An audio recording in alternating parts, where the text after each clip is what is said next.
I think I know what makes a good leader. Whether I actually have all those qualities or not is yet to be decided.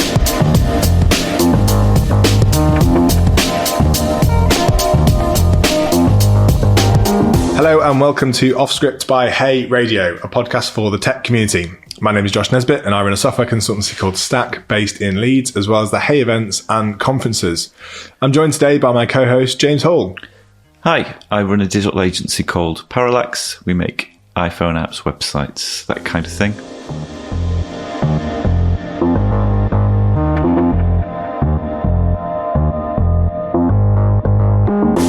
Hi Josh. Hi James. What do you think makes a successful leader? I think that's a very open-ended question, but also I think it's a good one, and I've been thinking quite a lot about this lately in terms of what makes a good leader in terms of different leadership styles. So when we think about leadership, I think we often think about the most prolific and successful leaders, like, you know, the Steve Jobses, or recently I was talking about Chris Ranstrath who created GitHub with a few other chaps. And everyone kind of praises the product thought and the product leadership as well as the people leadership. But I don't think they always have to be so prolific. I think it's also, you know, good leadership is maybe about not being the most visible leader, but allowing your people to do their best work. Yeah, I think it's quietly getting on with delegating tasks properly and praising people. And I think I know what makes a good leader. Whether I actually have all those qualities or not is yet to be decided. But I think definitely trying to delegate stuff properly, I think can be quite tricky. But good leader would get people to buy in to the goal that they're trying to achieve, rather than just here's some random tasks that will hopefully get us towards this goal. Because otherwise people don't feel like they're invested in it. It's interesting, isn't it? Because there's different leadership styles. So I think we're quite similar in how we approach problems and maybe how we approach managing and leading people, in terms of we're not as authoritarian. We're not as kind of dictatorship in terms of that. You know, there's always a discussion to be had, and it's really important that teams need to feel included in the decision, so that they're kind of bought into the task a little bit. Yeah, absolutely. If it feels like a decision's been made without them, then they're not going to buy into it. They're not going to work on it as hard. I often find if you leave tech choices to developers, they're much more invested, because when it goes wrong and it's not the magic bullet they thought it was, they're going to put in the extra legwork to make it work as well as they thought it was going to, almost. Whereas if you go, right, we're going to make it work in i11 and we're going to use this framework, and everyone's sulking, then they're not going to want to fix that bug late at night, are they? Or I guess it's back to the last episode, which is around the software estimation piece, which is if they don't feel bought into the estimation process, they don't have control on, you know, in an agile world, a bit more control on when releases are going to land and when the deadlines are going to be, or whatever. You know, I think it's the same kind of problem. Yes. Yeah. If you decide that some tasks are going to take someone 2 hours and then allocate them that, they're going to get quite grumpy. A bit of back and forth, and being mindful of that people have got personal lives and lives outside of work. I think Parallax as an agency, we're quite good for that. Like, people will leave at 5. And I don't think there's like this overwork culture that you get at some agencies. And I think the balance is good. Do you think that culture is, I don't want to say going away, but becoming a less popular style of leading, you know, especially in the agency world, but also generally in kind of normal culture at most businesses? Yeah, I think especially with lockdown, I think a lot of people have ramped up the amount of hours they end up doing because they're not commuting. And now people are coming into the office and then still putting in those hours at some places. I don't know. How do you find it where you've been recently? I think it's an interesting one, isn't it? Because I think the pandemic's definitely with working from home for certain personalities and for certain types of people. I think working from home has been really beneficial. Equally, I think it's harder to draw boundaries, which is why I think clear leadership and clear expectation setting is really important. You don't have to work on what would be in your commute. Have a better work-life balance. Yeah. A happier workforce is going to deliver better value for the business ultimately. So yeah, absolutely. I think it's about, when the pandemic first hit, I remember we were quite clear on the messaging around, we're living in very strange times. Productivity is going to take a hit probably. Mental health is going to take a hit, definitely. Yeah. All those sorts of conversations. Yeah, especially for people that were living on their own or it's quite difficult, wasn't it? And I think you realise also what some people persevere and some people, you get to, in some ways, know your team a bit better because things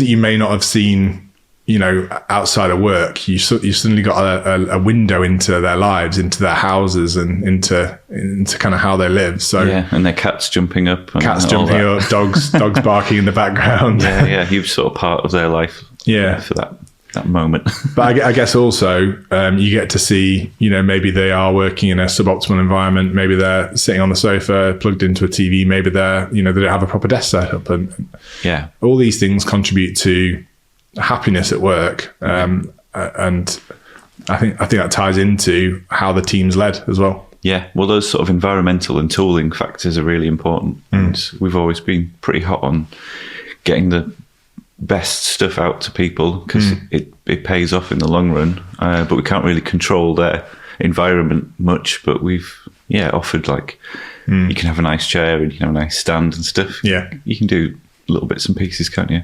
Have you got, so in terms of kind of tooling split, have you mostly got laptops for your team, or is it kind of a blend of iMacs and other things? Or it was a mix, but now it's pretty much all laptops. Right. And is that just for portability based on everything that's happened? Yeah, and people requested them more. And I think in the sort of times we live in, I hate saying that, but people like to hop around even in their own house. Yeah. Because people might be using the kitchen, or you want to sit somewhere else. Or the portability is quite good.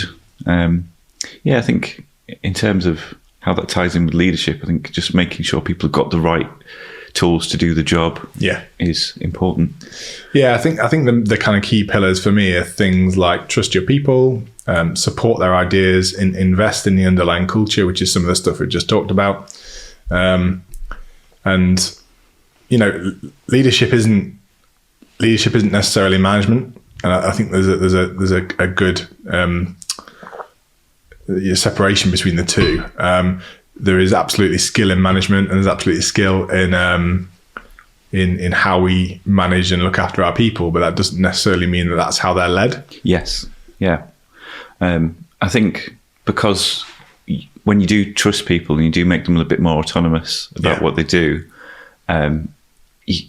you're sort of moving away from that micromanaging, lots of little tasks. You have to sort of ask them, what do you think? What's your opinion on something, rather than just feeding them an answer. If someone comes to you with a question, instead of going, you absolutely have to do it this way, just turn it back on them and ask them what they think. And they'll probably think through the problem in a similar way that you would. But because they've arrived at it themselves, it makes it more valuable to them. More authentic as well, and more, they're definitely more emotionally bought into it too, I think. And I think as well, it's interesting and difficult because you sometimes have an opinion about how you'd like something done, but equally, off the back of that, you need the team to come to their own conclusions so that they're bought into the process. Yeah. I guess the interesting thing is how you sit back and let that happen, while also trying to give some of your experience and input. It's quite tricky sometimes. There was a bit of a debate around multiple repos versus mono repo for a new project. Right. And it's basically a front end, back end split. And I was sort of just listing the advantages that you could have if you had a mono repo. But I kept doing that quite frequently. And I didn't want to be preachy, but also I've been there, done that, got the t-shirt. If you've got two repos, you end up having to version them. And I know, where do you put your end-to-end tests, things like that. Just makes sense to me. But I didn't want to go, right, I'm going to make it monorepo. Yeah. I wanted people to sort of look and go, yeah, that would make my life a lot easier. It's difficult though, because so you're wearing a few hats there. You're wearing the hat that says, from a business side of things, this approach may be detrimental to the delivery of the project. It may harm the way that we work with this in the future. Yeah. Versus a better engineering culture, letting them figure that out and figure out what they're comfortable working with through a kind of longer period of time. Yeah, and some of those things are not really, they're not evident. Yeah, at the start of a project, whereas you sort of get a feel for it over the years, don't you? Like what to avoid and what to go for. Yeah, I mean, have you ever had to go, absolutely not, we're not doing it that way?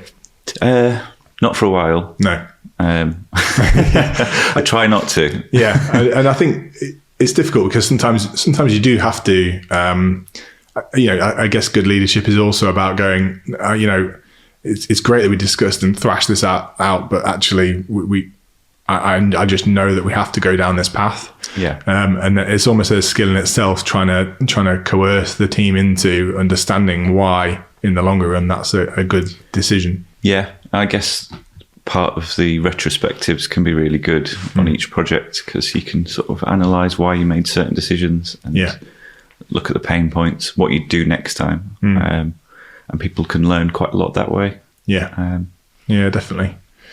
So in terms of, we kind of touched on leadership styles. I think correct me if I'm wrong, but I think we're probably more democratic than authoritarian, I guess. I think we try to be quite inclusive in terms of everyone understanding the goal, everyone understanding the components that make the decisions that get you there. Yeah. Instead of just delivering a set of tasks, which is not necessarily what I'm saying authoritarian is, because I'm not saying it's not an inclusive way of working, but it's definitely a different style, isn't it? Oh yeah, absolutely. The directors at Parallax have got their own skill sets, so we're all quite different in the way that we think and do things. But I think one thing that we are good at is making good enough decisions quite quickly, which is really, really useful in moving things forward. It's not like, paralysis analysis where you can't make a decision because there's so many. Yeah. And sometimes just making a decision is better than not. The good thing that you've done with the directorship as well, and I've seen becoming more common is an uneven amount of people in that kind of senior leadership team. So you don't get those horrible ties. Deadlocks or anything. Which I think is important because, and especially if everyone holds their own discipline as well. I think it's getting that external view of a particular problem can be quite helpful. Yeah, definitely. And we also have the non-exec directors, which sort of sit in the board meetings and nudge us in the right direction, which is really useful. Yeah, absolutely. So in terms of that kind of culture around leadership, how do you think, we've talked quite a lot in the previous episodes about how we build things, not from scratch, but how we build things up. So when you're starting an agency, when you're starting this or that, how do you think you establish that kind of positive culture around the leadership in a business early on? It starts with respect, I guess, for me. Yeah, respect and having experience and credibility in the industry. We obviously have a bunch of open source stuff like JSPDF, which has got quite a few people using it, which it sort of gives us a good sort of baseline of, like, in the industry. I think some people look at Parallax and go, that's where good software gets made. Yeah. Or that's what I like to think anyway. I think that's a good base. I mean, leadership at Parallax probably hasn't always been the best. We're 11 years in now, so we were early learning. Days. We were learning as we go, very much so. Yeah, and it can only get better. And I guess the question was, how do you get that good baseline? And I'm guessing I don't really know the answer to that. Well, 11 years in, still figuring out. I think we're all still learning, aren't we? And especially as the world evolves, as the dynamics of teams change over time. Yeah, you've got to roll with it, haven't you? And you get some strong, opinionated people, and that can push everything one direction, and then you sort of go back again. But yeah, it's interesting how it ebbs and flows. We haven't had any major fallouts, which is great. And I think that was one of the concerns early on. A lot of people were saying, "Oh, I'll never work with that many directors." And it seems to just sort of work out. Well, I think having your own disciplines definitely helps with that. So there's, the respect is there for each individual area to go, in the engineering sense, Rio's views probably trump other people's views because, that's his space where he's a specialist. Yeah, that makes sense. I do love the leadership style born from open source software. I'm hugely fond of it, and I think that, the way that someone operates in the open on a project like JSPDF or another successful project is huge. Yes, and it's meritocracy, really, isn't it? It's like based on merit. So if you've got a good pull request, you could be anyone from anywhere in the world, and it'll get merged in. The proof's in the pudding, right? Yeah. It's not who shouts the loudest or who's the most forceful in a meeting, which can be how decisions are made, especially in client meetings. I think, leadership is tricky in that situation when someone's paying you cash and you want to be that strong leader to make sure the product doesn't fail, but also they pay your bills. It's tricky, isn't it? It is. Yeah. And you almost get people saying, well, I'm the client. Not quite in those words, but like you hear that sometimes. Yeah, it's always because leadership doesn't just work for your own team, right? It works for leading your clients, for leading, that product vision. It works. Yeah, especially if you treat yourself as an extension of their team, which is what we try and do. Yeah. There's definitely some give and take. Yeah, I think it's difficult, isn't it? Because you need to, back to that leadership style kind of conversation, you need to, in a client scenario, be sure enough of what you're doing and what you're suggesting for them to believe you. Yeah. And for them to feel the value from you without making them feel overridden, back to that authoritarian view. Yeah. And it is very tricky, especially when they've got a very good idea of what they want. Yeah. But not necessarily why they want it. But it's tricky. Yeah, it is. It is tricky. And it gets trickier the larger the organisation, because sometimes the person that's hired you doesn't even have authority within the bit that they're working in. So that's when it gets really messy. I think situations like that, you really appreciate when you've got one of those really good projects that, so some of the best ones I've worked on are the smallest teams that have made the biggest impact. But for that to work in itself, the person who hired me will have been empowered by someone else to go, we absolutely trust what you're doing here. Yeah. Here's some budget. Here's the rough spec, but you make it come to life. Yeah, like the NHS job. Exactly what I was thinking of. Yeah. But, it was a really small dynamic team, and that worked really well because the autonomy was there. It was the leadership was clear but loose, if you know what I mean. Yeah. We were free to pick our own tooling and whatever we needed to get it done. Yeah, exactly. Okay. So I guess back to the conversation around the environments of which leadership and teams flourish. What do you think we can do to create better environments to allow those team dynamics to really work? So I was chatting to you just the other day about an amazing article by Sarah Drasner about flow state. Yeah. I can't remember the site it was on, I'm afraid. But she publishes loads of amazing articles all over the web. But, there was this article on flow state and how management can support flow state, how really it's our responsibility as leaders to create an environment where your, in this case, engineers can get into that mindset where they're distraction free. They can feel the high of being in that flow, and they can feel that immense value. I can't really describe it that well, but it's when you start working on a task and then the time runs away with you and you forget everything else. You're just in it. Which is very difficult when you've got lots of meetings. I think this is something we can get better at. Because after lockdown, lots of mini face-to-face interactions that might be 5 minutes while someone's grabbing a cup of tea has then morphed into lots of catch-up meetings, lots of status meetings. And I think we just need to unpick that a bit and try and make sure they're blocked together if they do happen. Yeah, it's a bit...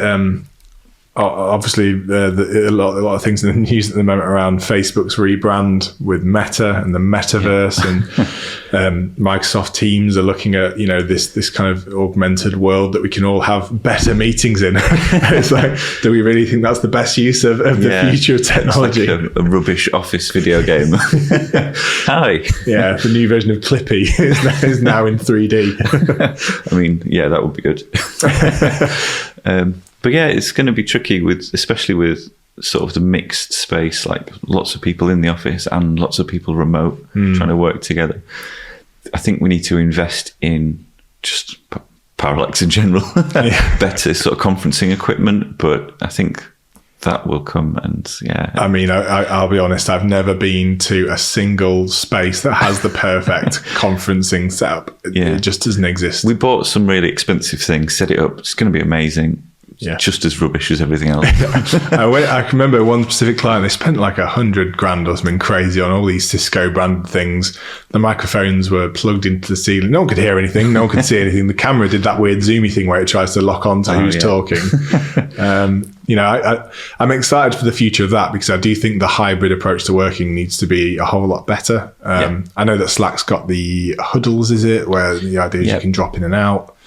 I like the idea. I don't know if the implementation is spot on, but it's all right. It's not bad. But it always feels like you just kind of jump. When you used to be, I'm sure I'm aged a little bit here, but when you're younger and you pick up the phone and someone was always already on the phone, I kind of feel like huddles are a bit like that. I suppose it's a little bit like tapping someone on the shoulder, isn't it? But you have to opt in. But I guess you can opt into the distraction, which is possibly better than the office setup where you can get distracted quite easily. Yeah. I wonder if Slack is bad for productivity. But that's sort of our next podcast, isn't it? We'll definitely touch on that. But I know I think I can't remember the name of the product that I sent you, but it was like a version of Slack that was not... no online statuses. You're not always there. It's not an automatic and immediate response. I like that idea. And it's moving back towards, because we like trends in tech and we go full circle quite a bit. I think it's like going back to the wiki periods where we just document something in a static place. Or maybe not static, but Well, I love a Confluence. Nicely formatted Confluence doc for me is great. So drawing back to kind of subject, I guess, do you document any of the? So you bring in a new senior level of management, you bring in a new director, maybe one day. Do you document any of these sorts of things on Confluence, or is it more of how does the induction of a new leader work in the team? Yeah, so we have an initial call with all the senior management with the new starter, and we all introduce ourselves. Andy and the HR outfit, I guess, they document all the people's roles, what they do, the PDPs, which I mentioned in another podcast, like goals, aspirations, that kind of thing. It would be nice to create a space where people can sort of see the headline stuff. I think that would be good, especially with people not being able to come in the office. But I think it's pretty good. It could be better, as all documentation could be. Always.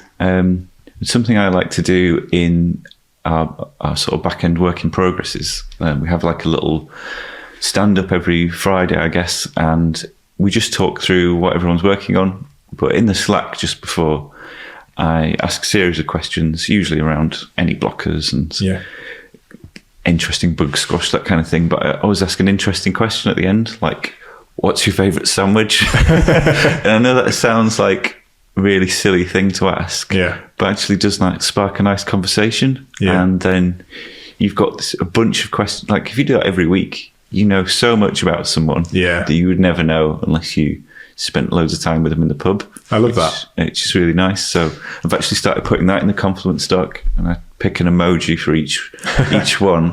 And I know it's daft, but it's nice. It's not daft though, and I think it's also quite an open thing to do, I think. And one of the key things I think that's really important to leadership is a bit of vulnerability from the leader themselves. Yeah.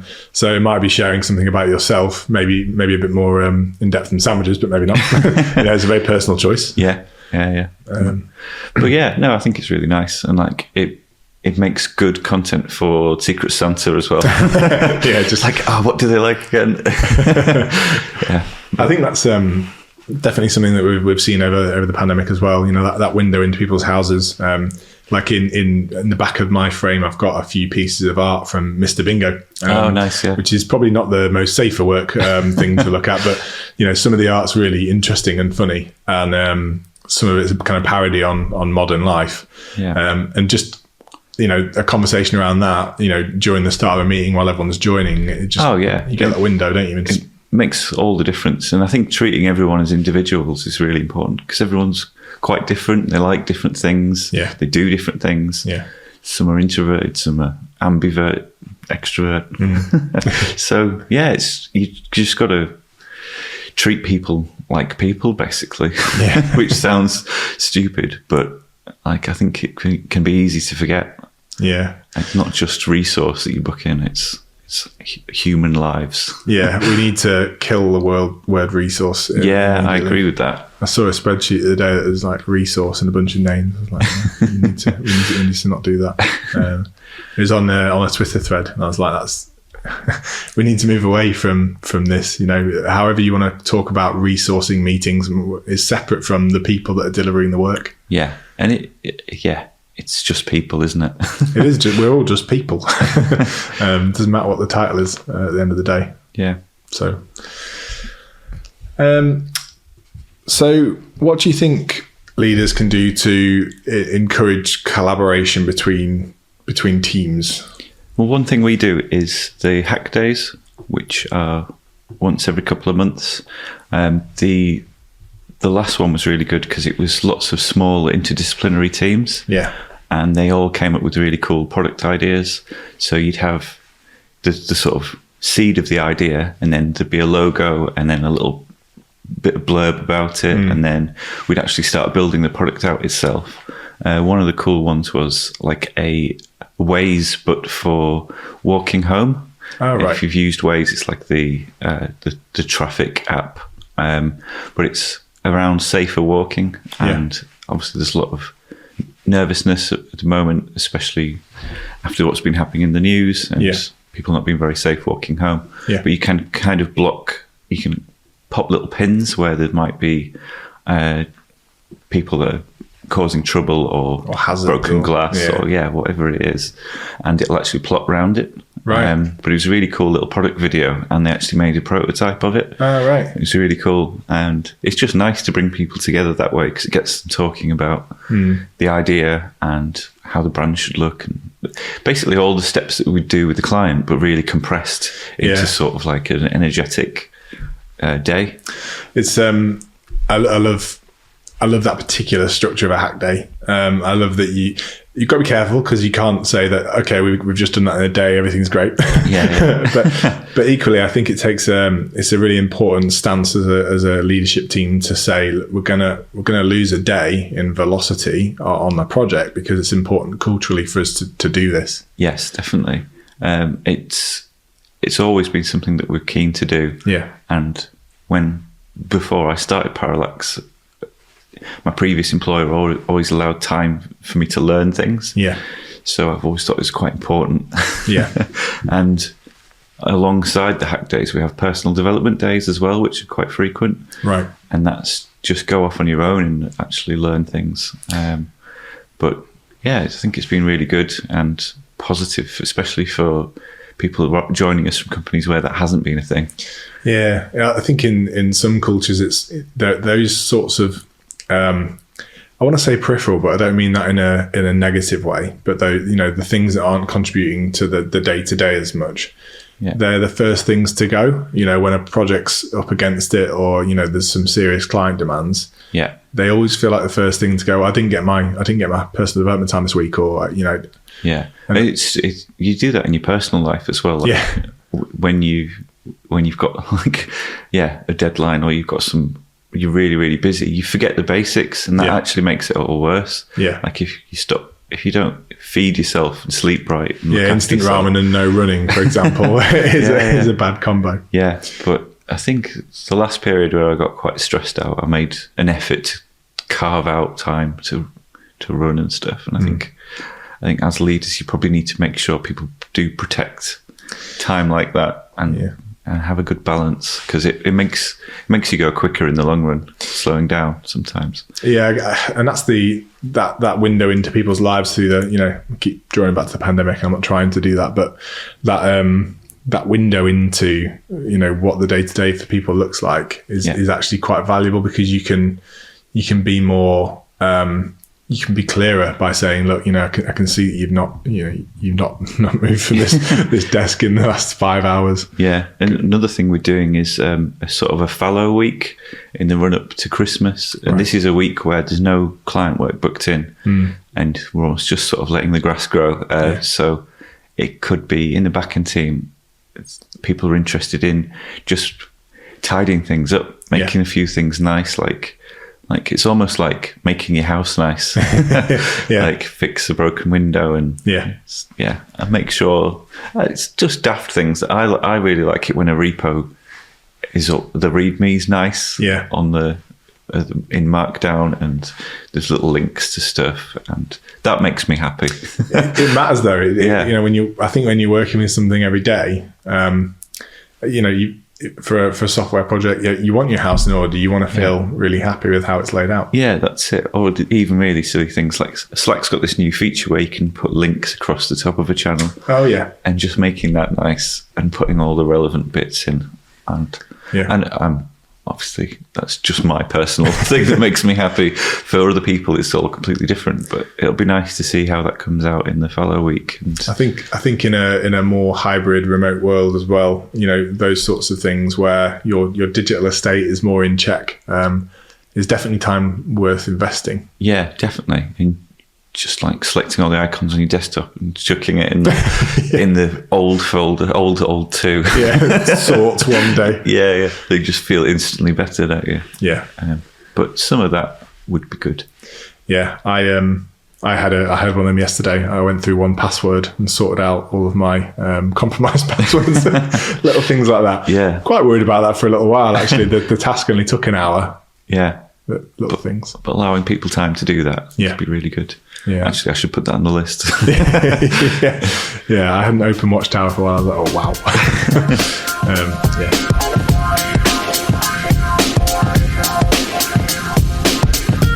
So I think we're just about run out of time. A huge thank you for listening to Off Script by Hey Radio. Do check out other Hey content online, as well as some of the fantastic work Parallax are doing over at parallax.co.uk.